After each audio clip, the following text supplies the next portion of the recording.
System 333 on air. We have another great episode with a wonderful lady here from Russia.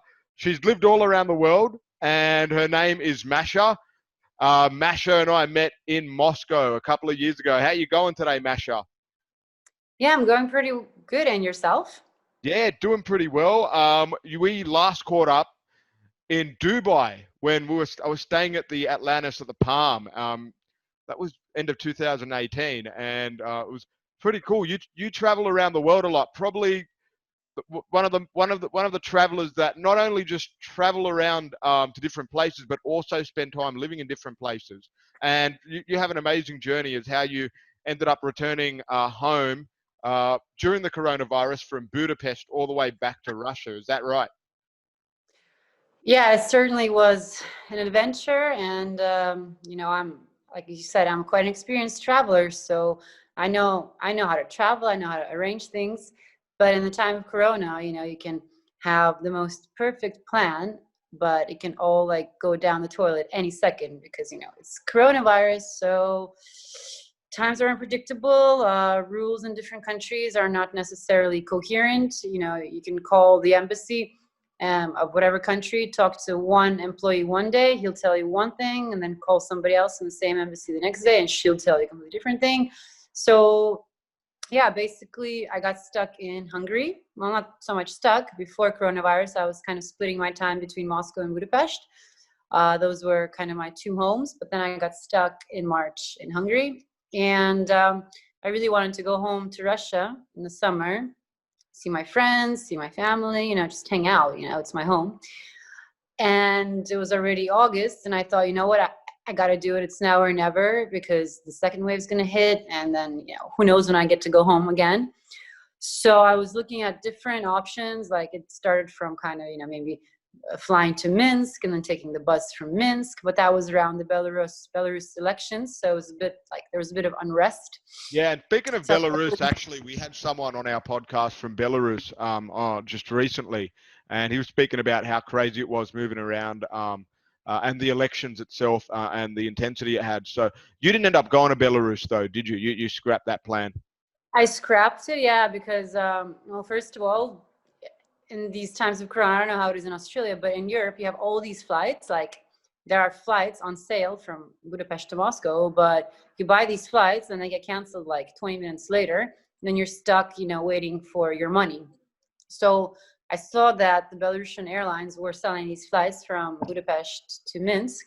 But then I went on the Minsk airport website, the Budapest airport website, and these flights were like they just didn't exist, so they weren't like landing or taking off. So I was like, okay, I don't want to buy this flight and then like end up waiting for like years to get my money back. So I was like, okay, no. And then I heard from someone that you can also take a bus from Helsinki to St. Petersburg, like one of these repatriation bus things. What about But the those Allegro train? You know, there's huh? the Allegro train that goes from Helsinki to St. Petersburg. It's a fast Well, there train. was not during the coronavirus. They Oh, so stopped they that. shut down that whole train line as They well. shut down, like regular flights, regular trains, like international kind of flights and trains. They're closed. Even like within Russia, they only resumed trains like towards the end of June within Russia. So like the whole country was like shut down by regions. So it was hard to kind of get from region to region. So yeah, those resumed, but the international ones, no. Yeah, So and I these think I think actually what's interesting here is that you have all the main levels of transport shut down around Europe, and Europe being such a big continent with multiple travel destinations makes it very complicated for regular travelers. I mean, traveling for business, traveling to and from to see family. Um, that they don't they aren't prepared to be able to take all these extra measures just to go from A to B. And I think with your journey, so for those of you that don't know the story, which Masha's about to tell us, she traveled essentially walked over the Estonian border to get to Russia. So she didn't get a train in, didn't get a plane in. I think you are about to tell the story where I think you kind of got a bus or something close to the border. But what happened? Where did you end up after Budapest? Where did you go?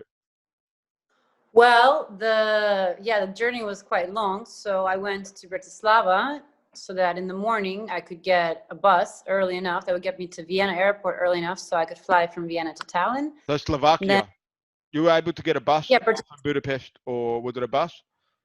yeah, no, we drove. We actually drove and we spent the night because my husband, he couldn't drive me early enough in the morning to Vienna airport. So we spent the night in Bratislava so I could get the bus by myself early enough for this flight. And then I flew from Vienna to Tallinn. Then from Tallinn, I grabbed a bus. But actually, here's where the kind of unpredictableness of the whole time comes in. So, By the you know, way, just for the viewers, so they have an understanding of this whole map of Europe and where Masha starts and where she ends up, I'm going to include the map once I put this podcast up. But basically, I would say Hungary or Budapest is Central Europe, and it pretty much bank smack below Germany and to the east of Western Europe, so east of France, Italy, Switzerland, and just before Romania and countries like Serbia, Croatia, etc. So it's between the Balkan countries and between Central European countries, and the destination she needs to get to is in Moscow, and that pretty much northeast, if you were to look at it geographically, northeast from Budapest. well, geographically look at it, like it's really a 2-hour flight. It's kind of in a similar area of Europe, yes, so kind of Eastern Europe. So normally it would be 2-hour flight, but I did a massive hook to get there because, you know, coronavirus. So when I landed in Tallinn, there was one thing that I didn't take into consideration. This is because, you know, Europe has open borders, like the Schengen zone. You just show up. You don't even have to show your passport in these places. So you get used to something like that really fast. And then in time of Corona, I landed in Tallinn. And what I forgot is that the countries, like, they all reimpose their own borders. You don't know who has closed down borders, how the borders are now working in Schengen, where there are not supposed to be any borders. So I touched down in Tallinn, got out of the plane, and automatically they were like, okay, guys, welcome to Estonia, go into quarantine. I was like, what? I don't want to go into quarantine for 14 days. 14. 2 weeks, yeah. In Estonia, I was like, what am I going to do? So this is one of the things that I didn't take into account, even though, you know, such an experienced traveler and everything, you just forget about these little things that you've taken for granted for so long. So I was like, oh my God, no, please, please, please. I just want to go to Russia. And they're like, oh, you want to go to Russia? You're in transit. I'm like, yes, yes, yes. They're okay, hurry up, get the hell out of here. Get out of our country, go to Russia. So I got the bus from Tallinn, which is the capital, to a town called Narva. It's right on the Russian border. I'll take a look. It was about 3 hours, 3.5 hours on the bus. Narva's within the Estonian border, so yeah. So across half of Estonia, I mean, it's just forest, not much to see. So it wasn't like there's a museum there, right. Narva Museum. Yeah, there's a Kremlin. They have like a beautiful old fortress. It's a really cute, like, medieval town. It's very small. Like, you need like an hour to go around it. I didn't even know, actually, I did know there was a bus that went from Tallinn to Estonia, but I didn't know there was this city on the border. It's really nice, actually. Yeah, that's really cool.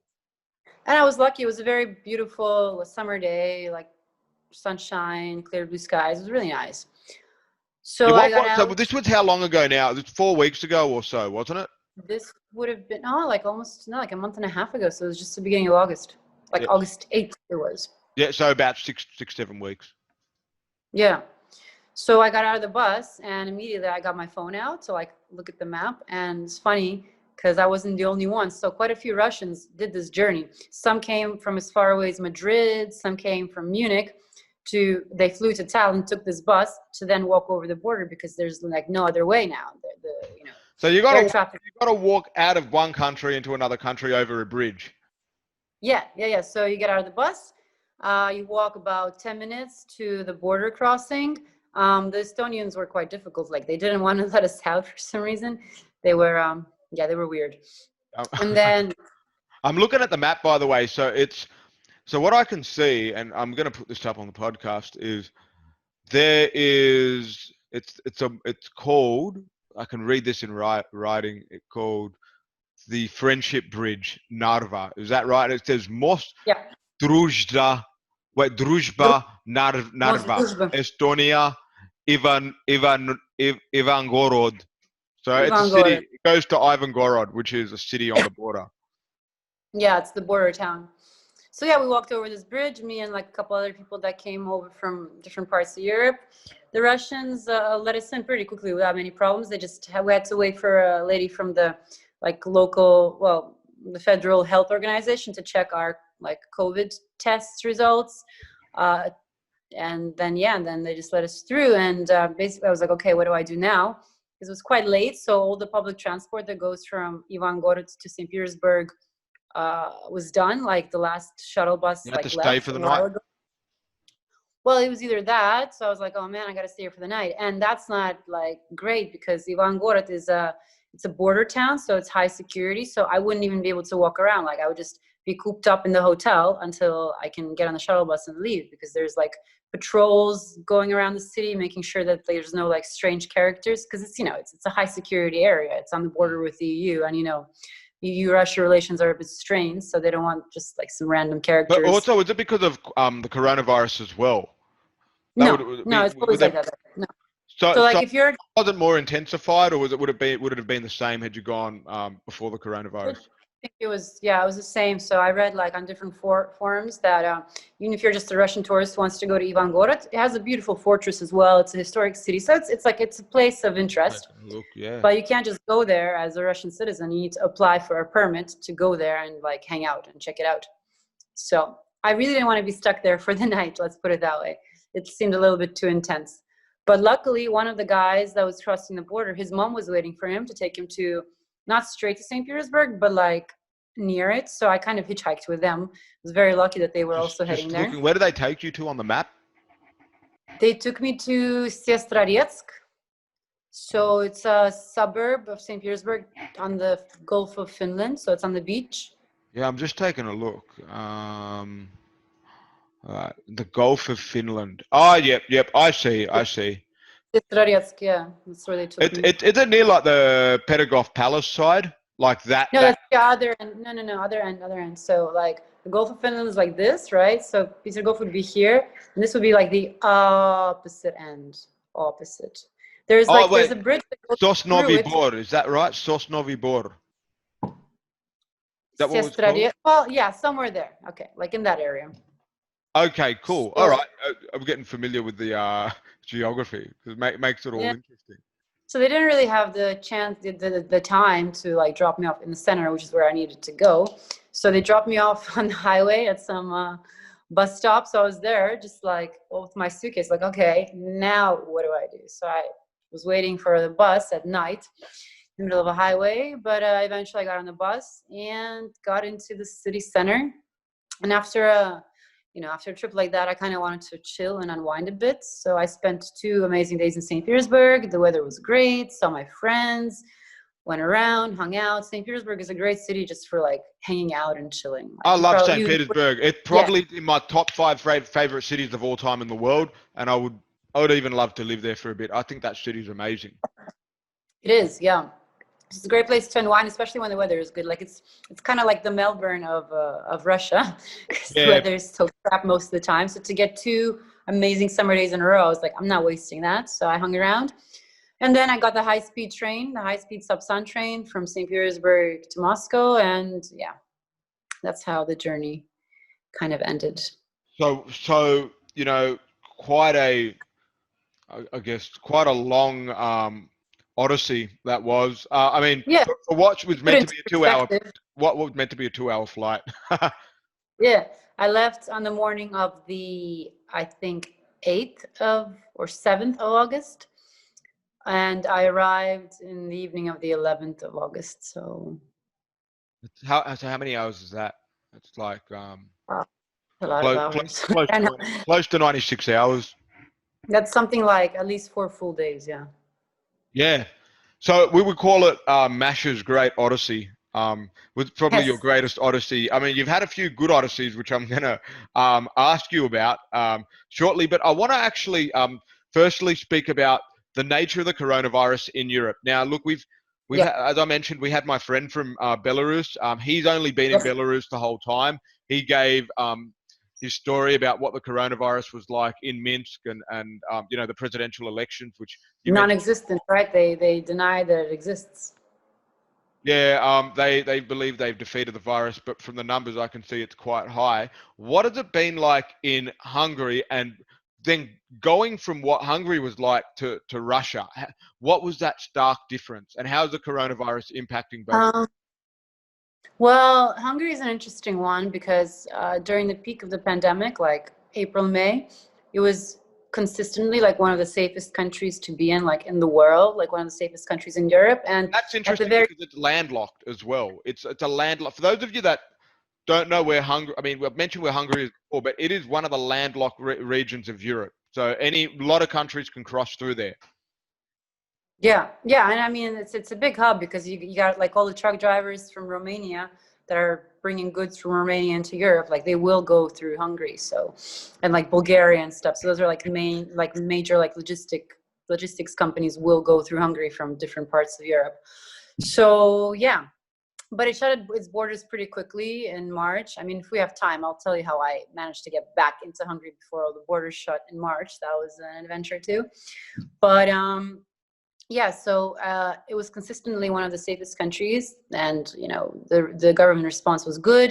And at the very peak in April, May, there were maybe like maximum 200 cases a day, and even that was like, oh my god, a lot. But now the second wave is like here, and it's like back with a vengeance because just like yesterday there were 1,000 new cases over 24 hours. So the second wave has just hit Hungary. Yeah, it's here, and it's like it's much stronger than the first wave, much, because like I mean, compare 200 a day at the peak in like April, May, 1,000 just like I think on Same thing happened in Victoria. Yeah. Second wave came and it was insane. Yeah, so I hear. So yeah, and Hungary went from being like one of the safest countries to like now it's considered a red country for many other countries in the EU. So yeah, it's shut its borders completely. You can leave, of course, but it's really hard to come back in. They're trying to do what they can, but they're not like imposing a second lockdown just yet. So what we had, and even honestly, like the lockdown that we had in March, April, May, it was really easy compared to what you would have seen in Italy or Spain, or I mean Melbourne, like Victoria now. Well, the cases weren't that high back then either. No, they weren't, and they are much higher now, but still I don't really see them doing a second lockdown because I guess just economically like it would be quite disastrous. So maybe, and I mean don't quote me on this, maybe they just decided to go with the herd immunity thing. I don't know.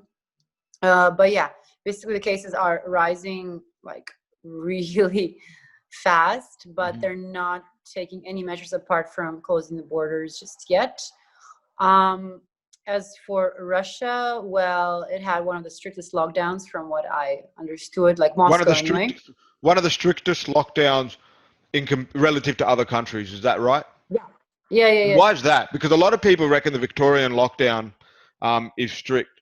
What is strict? So we can have I think the Victorian lockdown is strict, but it's like, from what I hear from my friends back there, we just had like a nice nice Zoom catch up with some friends, and we're like, how do they enforce it? They're like, they don't. Like, are they gonna count like how long you're in the park, like to the minutes, make sure you're not like out in the park for more than an hour? No. But in Russia, well, in Moscow, sorry, because it was different all over Russia, but Moscow was like obviously the hardest hit because it's the capital. There's like 60 million people living there, so it had to be really strict. So what they did is they made everybody download these QR codes, this app, which would track you. So this would be like a nightmare for anyone, like in the UK or the US. They're doing the same thing here. Same thing here. Yeah. Okay. Well, anyway, so it was super strict. You couldn't go like 100 meters from your house. You had to, if you wanted to go somewhere, like to your dacha, you needed to apply for a permit to be able to leave your house and drive somewhere. And also, like if you wanted to take the metro, your metro card would be tied to your whatever QR code, and if you don't have a permission to leave your house, your metro card wouldn't work, and it would like alert the police to come get you because you're trying to like violate quarantine rules. Are you serious? I didn't realize it was this strict. It was super strict, yeah. Damn. Yeah, why do you think the Russian government really took those measures? I mean, look, there's so many different opinions on the coronavirus. I've got another friend also working in Russia, in the hospitals helping fight against coronavirus as a nurse. But why did Russia really come down hard? Well, I think the reasons are numerous. First of all, because it can't. Like, they don't have the burden of democracy there. So when something like this comes around, it's a lot easier for countries like China and Russia that are, I mean, further away, further away from democracy in the sense that you kind of understand it in Australia. For them, it's a lot easier to take these, very drastic measures very quickly to solve the problem faster. In the US and like in Western Europe, people, are very concerned about their freedoms and their rights. So these kinds of Interesting. measures are very hard to impose. Whereas in Russia, people are not that concerned about their freedoms and their rights. They just want this like thing dealt with, with as little casualties as possible and with little economic fallout as possible. So yeah, the government did it because it can. And because if it didn't, like if it got out of control in a country like Russia, I mean, the situation would be pretty dire because it's huge, right? So if it spreads from the cities to the smaller rural, like townships, settlements, whatever, they don't have like proper hospitals there. So if it reaches there, people are gonna like die, and a lot of people will die. Yeah. Such a I've huge traveled. country. I've traveled to Russia. I've mentioned this on a few other podcasts, but yeah, I think especially when I was doing that Trans-Siberian Railroad, there are all these small hubs, small towns on the outskirts where people live and people may have a farm life or something. And you're right, those people don't have access to medical facilities the same way people in the city or even small towns do. Yeah. So I mean, yeah, there were numerous reasons, and that's why actually it's quite interesting that if you watch a lot of Western media outlets like CNN and stuff, they talk about like the dictators like not taking this seriously, like Trump and like Bolsonaro, and they try to like throw Putin in there as well. And, you can think whatever you want of Putin. Everybody has their opinion of him. I know, but you can't like put him in the same kind of category as like Bolsonaro or Trump. Like, right? They reacted pretty fast, and they reacted pretty like Swiftly. pretty swiftly, pretty seriously. Like no, no messing around. Like we need to. Yeah, we need to Stop. because we need to preserve our culture, our people. From this, I think it was very. That's what I love about Russia. They're very much as there's the post-Soviet type of life and that conflict. Russians very much stick with the collective. They're very much proud of their people, and they all love to stick together. Aussies aren't like this. Um, so many bickering, so much arguments. In fact, the coronavirus just made people turn against each other more in Australia, which is crazy. Yeah. I mean, don't get me wrong, like there are plenty of these coronavirus skeptics, like in my own family as well. A lot of, excuse me, at the beginning, there were a lot of conspiracy theories, like, oh, the government's only doing this to like blah, blah, blah, to this and that. They need it for something. They're locking us all away. So there was a lot of conspiracy theory talk at the beginning. But then when people started to get seriously ill, like a lot of people died, then they were like, oh, okay, maybe these measures are necessary, In my family, like my aunt was like that. They were just sitting there, drowning in their conspiracy theories until they all got it, and then they got Oh, really really? sick. Yeah, and they got really And sick, they and it were was in really bad. Russia. They were in Russia, right? Yeah, just outside of Moscow, in the kind of countryside outside of Moscow. Yeah, and then they realized that okay, well, this is actually a really, it can be a pretty severe disease. Of course, it varies from person to person, but like for them, it was like it was bad for them. So then they started taking it seriously. That maybe we do need these like severe restrictions for the time being because this is no joke. So this is the interesting thing, Masha, because in Australia, and I got a lot of people, on my Facebook or social media that would call bullshit at coronavirus, like that it's not real, blah blah blah. And everybody's entitled to believe what they want. I think probably the main reason motivating that is the level of restriction that have been placed in the country, but especially in Victoria, and the impact it's had on the Australian economy, on small business owners, on people's livelihoods. I think what the real argument was the heavy lockdown justified enough, because the coronavirus was that deadly. So I think one thing that's very interesting to hear your story from Russia, as to how people underestimated the severity, but the Russian government took no prisoners. They said pandemic, regardless of how potent it is, we're shutting down everything. Do you think this was the appropriate response? Or I guess the appropriate action if countries were to do this. I mean, I'm not a medic, I'm not an economist. I don't think I'm qualified to talk about it. And I think, like any government, the Russian government has probably made mistakes because it's such a new situation. Nobody really knew how to respond. But yeah, people were locked away at home for like at least 2 months, like pretty strictly. And, economy took a hit, some sectors more than others. But I think at the end of the day, everyone's quite happy that what happened, Hmm. and that it didn't spiral even more out of control. Like even still, the cases in Russia are on the rise now. I don't think they're going to be introducing a second lockdown just yet, although there are rumors of it. But even though there's like a new spike in cases, they're not going to go down this path. They needed the lockdown to give them some space to figure out what the fuck it is they need to do. So now they're probably better prepared. So it's not so much like prevention; it's more like aimed at treatment now. So they have, like, you heard Maintenance. about the vaccine. The vaccine, obviously, you heard about that. They have like free testing, so you can get tested, and in many companies you need to get tested like every 2 weeks. So mandatory testing. So it's aimed more like treatment rather than like locking everyone away. They want the economy to get back on its feet. So they just they're making testing widely available for everyone, and ensuring that there's treatment for those who need it, and yeah, obviously working on getting everybody vaccinated. You know what? It's very interesting because I see parallels between what's going on in Russia and Australia, and I think when you start looking at parallels, and given that both countries are so different from each other, you know, they're taking the necessary measures in order to make sure the country can get back on its feet. I know the ruble. I think the ruble did drop in value over Oh, this time, didn't it? yeah, it's pretty bad. Yeah, I saw that the value drop was bad, and also the euro maintained itself. So when you came back to Russia, I mean, you had okay Hungarian font, but did you have the euros and noticed that it was that better value for you to get rubles again? Well, no, because I get money. I get paid in three different currencies. I work for a newspaper in Russia, so I get paid in rubles. And I work for a university here in Hungary, so I get paid in forints. Then I do some freelance writing for a Finnish content agency, so I get like some money in euros too. So I just try to use the currency, so without converting. So when I went back to Russia, I had my rubles.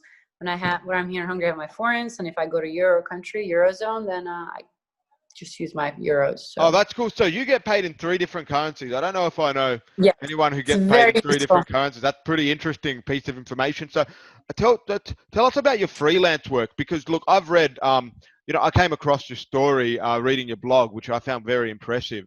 But I know, I remember when we first met, you were doing a blog at that time for wineries or something in Moscow. So you'll be going traveling around to different restaurants, wineries, and even just different travel destinations and give, reviews. Talk about that. How'd you get into that? Well, I started working there almost 6 years ago. It's an online newspaper called Russia Beyond. So it's in English and in various other languages to kind of give foreigners a different view of Russia. We don't really dabble in politics, but we want to tell the global readership that Russia isn't just about Putin and like AK-47s and war and Ukraine and this and that. But we also have really nice travel destinations that, our society is very, very complex and multifaceted. And we have great literature and great food. So we talk about everything except for politics.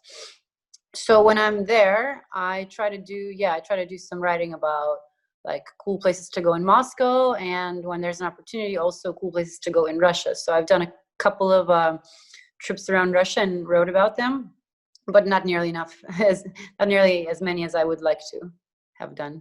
Well, I'm just looking at the recent one you've done while you're saying this. You're the North Caucasus, right? which is Yes. pretty much within the Russia. We're not talking Armenia, Azerbaijan, Georgia. We're talking actual Caucasus, Russia. Yep. You went to Stavropol and the republics of Karachay, Cherkessia, Kabardino-Balkaria. Yeah. And, you know, a lot of people have this idea that those parts of Russia are unsafe because of certain groups there, militancy, etc. But, you know, from the photos, and we'll like to add these photos, especially this one of you on this cliff with the, is this a real Yeah. photo? Is this the real photo? It's Birman with plateau. Yeah. It's Oh, incredible. shit, it's so good. Uh, So, no, that wasn't like an assignment. That was just me. You know, I was in Russia just now, and I don't know when I'll be able to go back with all this coronavirus stuff. So I decided to make the most out of my trip. Join my friends on a trip to Baikal, and then a friend invited me down to Stavropol Krai. So we went there just for like personal, you know, adventures, personal travels, not for work. But like it's such an amazing region that I will actually write some articles about it for Russia Beyond, about Baikal and about this area and just how incredible it is. Like it's mind blowing, really. yeah. I'm looking at the Baikal ones now. I went to Baikal and oh, when I went, that was the trip I saw you. I didn't go to Ochelon Island. I just went to like the main type of where there were the Just, yeah. markets and whatnot, right? Just that port there, and all of a sudden a storm started, and it was so bloody cold. I had to run back in the bus and head back to Irkutsk because it was too cold. But I Yeah. freezed to death. I'd never felt cold like that. Yeah. No, we got really lucky with the weather in Baikal, and yeah, I'm writing. Actually, just wrote an article about that as well. Like that, it's a myth that Baikal is so far away and so expensive and like hard to do on your own. So I just wrote a big article myth busting that and telling people like, look, it's super easy to get to, it's super cheap, and here are different itineraries depending on how many days you have or like how much time you have in general. So yeah, I mean, if you're doing the Trans-Siberian, then you're probably not going to make it to Alkhon. It's too far, but that is like the kind of heart of Baikal. So it's Yeah, much cooler. well, that's the thing. My mistake was I didn't stay in Irkutsk long enough, right? Because I didn't realize like Ochelon Island is a little bit further to Yeah, go to, and I didn't do my. I mean, I did my research, but not as well as I should have. Um, yeah, so even though I managed to complete my whole trip and got from one side of Russia to the other, Baikal, going to Ochelon Island was something I missed doing, and I know the next time I go back to Russia, I will do it. So I should probably take a read of your article how you did it. If I want to go straight yeah. to Moscow. But yeah, that's one of the things that I wrote, that like if you have more time, like skip Listvianka. It's nice because it's close to Irkutsk. So if you have only one day, you go there. And we wasted like 2 whole days on Listvianka. 2 days more that we could have spent on Alkhon, which is Yeah, like Lisvyanka is where I went. That's where I went, and I started freezing yeah. to death. Yeah. So yeah, if you have more time, just skip Listvianka. It's cool, like just to see Baikal for an hour and then go back to Irkutsk if you're short on time. But if you have a few more days to play around with, just go to Alkhon straight away. Like Oh there's yeah, way more stuff.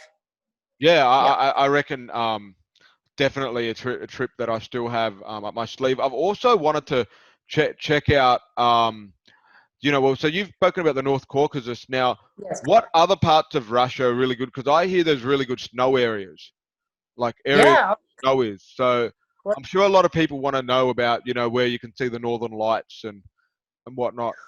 Northern Lights are actually really easy to do. Okay, Much easy. So I didn't know that now.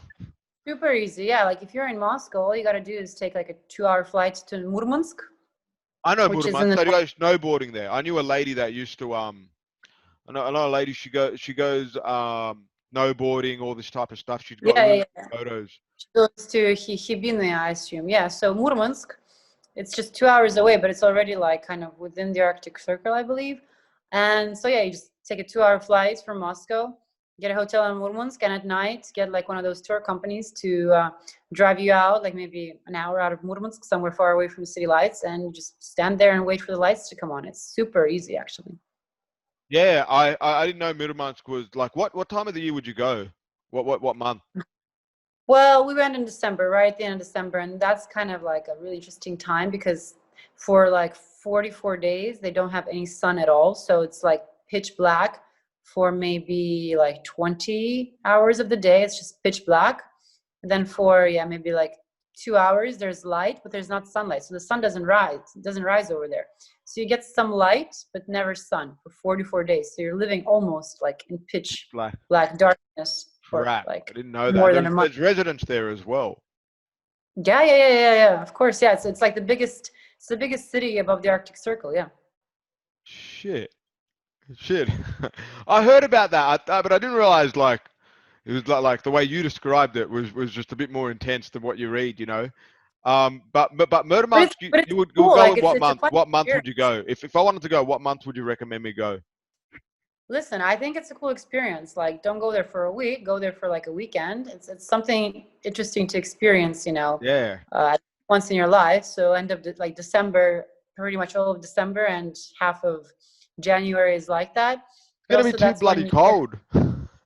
you know what? That's not true. That's what everybody thinks. But Murmansk is by the water, so actually the temperatures never really go below like -5. It's it's relatively warm for the Arctic. They get a lot of snow, but the current from the sea keeps it pretty warm. So yeah, like it rarely goes below -5 or 10. Wow. Okay.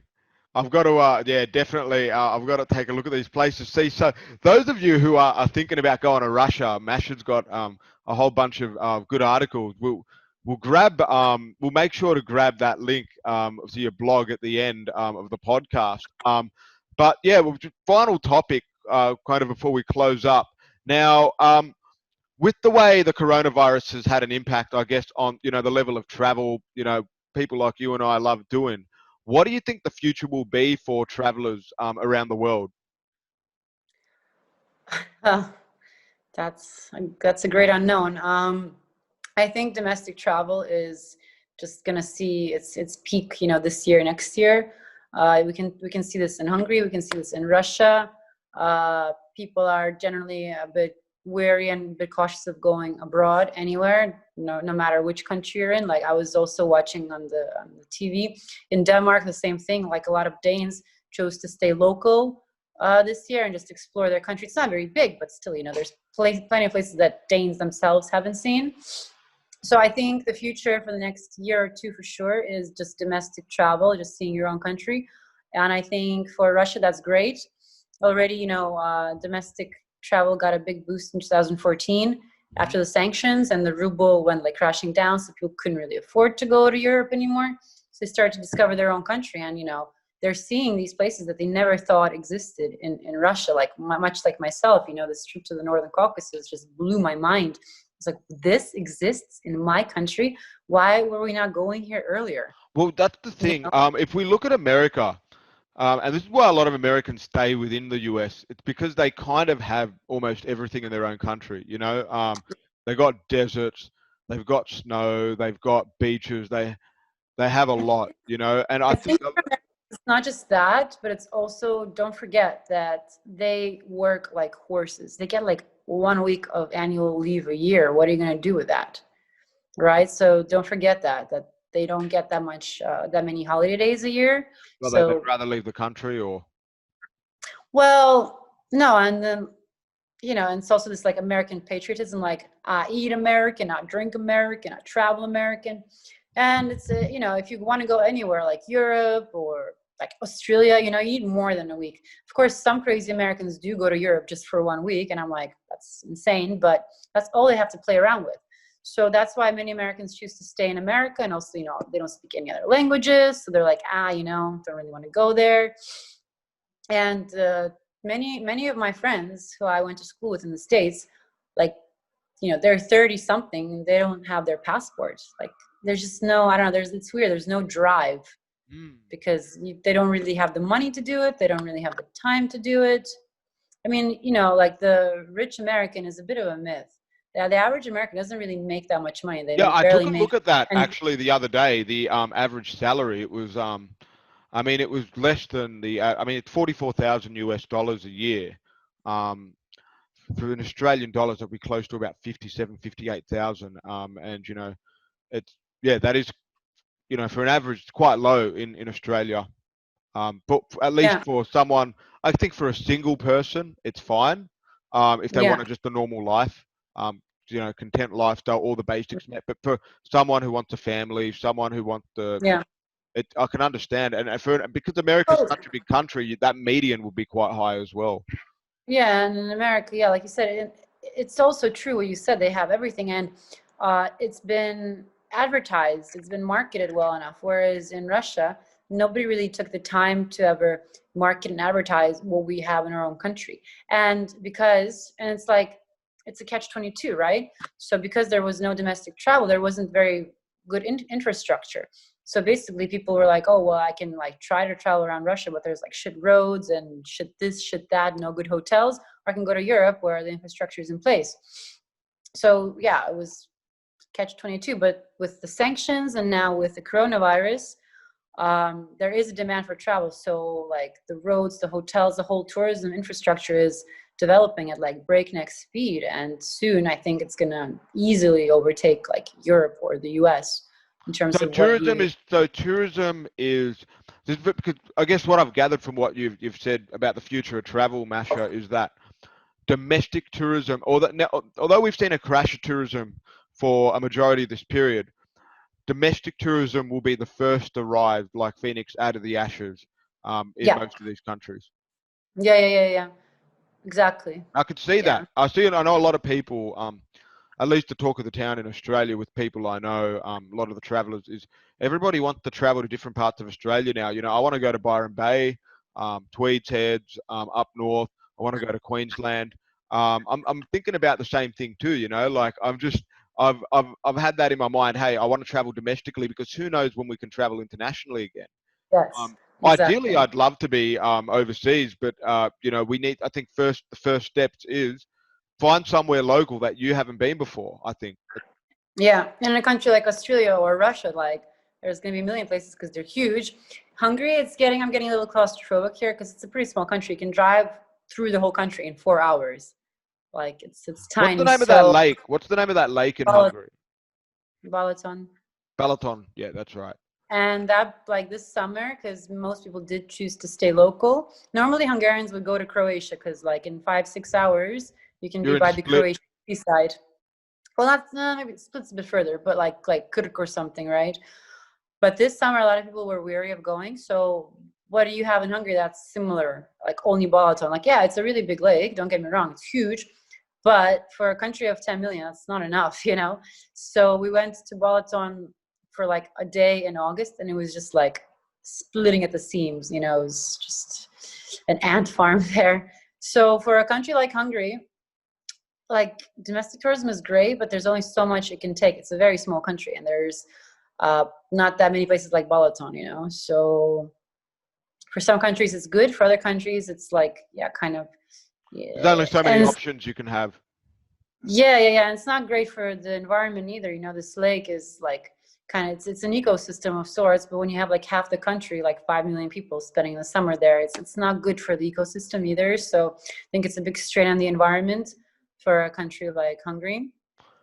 Yeah, and I think this is probably why people fought over land. And they wanted to occupy as much land as they can to have great experiences, go to the valleys. That's why there's a war between Kashmir and India and Pakistan over Kashmir because I'm half Kashmiri, and Kashmir is like one of those beautiful places you can go to the mountains, the lakes, but it's got conflict.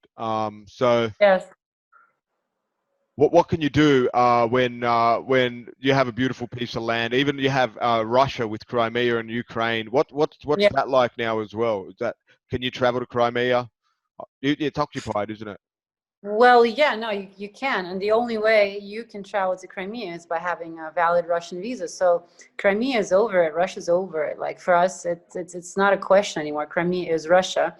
And it's not like we're oppressing. It's not like we're occupying. These guys wanted to join because this absolute natural gem of a peninsula was in such neglect under Ukrainian rule. They were like, these guys are neglecting us. Like, they're not pouring any money into us. They're not giving us anything. The whole, like when Well, the I went Ukrainian there, economy already was in bollocks. Like I don't know. yeah, I don't even know how they could maintain such a hub like that. exactly. So I went to Crimea for the first time in my adult life. in August 2014, so just a few months after the reunification, as we call it. And man, it was like, oh, it was so sad to see. It was so sad to see. It was like derelict, falling apart. It was a bit of a dump, but it's got like incredible natural potential, and it's like it's a cradle of history and civilization to a certain extent. You know, you've had so many empires go through there, so it's just a real wonder. And so, yeah, you're not really that shocked that Crimeans overwhelmingly decided to join Russia, because Russia is like now pouring a lot of money into it. Infrastructure is improved. And I came back there again 2 summers ago, and just in 2 years, such progress has been made. And yeah, they're not even like close to being finished with it. So yeah, the Crimean question for us is not a question anymore. It's closed. Like, Crimea is Russia. You can think whatever you want, but if you want to visit Crimea, then you will need to have a valid Russian visa. If you try to go there with a Ukrainian passport, you're probably not going to succeed. Well, actually, Ukrainians can still go there, but like, yeah, if you're a European or an Australian and you go there with a Ukrainian visa, they're going to be like no, you Wow. can't. Okay. So it's only for Russian passport holders. Well, without a visa, yeah. So any country that doesn't need a visa to Russia, so like Brazil, for example, Israel, like these countries, they can enter Crimea because they don't need a visa to Russia. But you, as an Australian, you need a visa to Russia, and Crimea is Russia. So if you don't have a valid Russian visa, you will not be able to enter Crimea. Yeah. Some people are like, oh, it's Ukraine, so you know what, we can enter with a Ukrainian visa. No, you can't. Like, the question is closed. Crimea is Russia, and we're over that. So whenever we hear people like kind of bring up the Crimea question again, like, we're like, whatever, stop listening, because there's nothing to discuss anymore. It's done.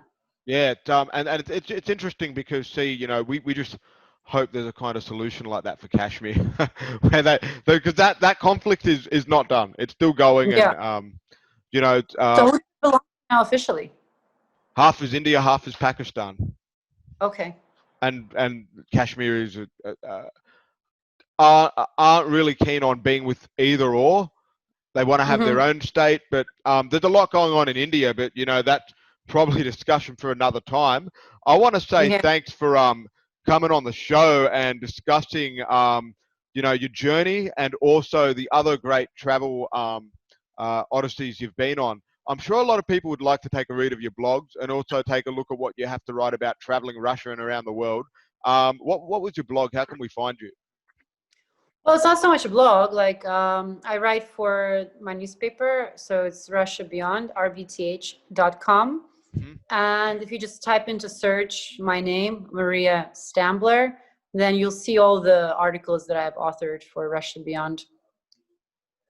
Yeah, and the Russia Beyond is pretty much like a news, a tourism news channel, or just news.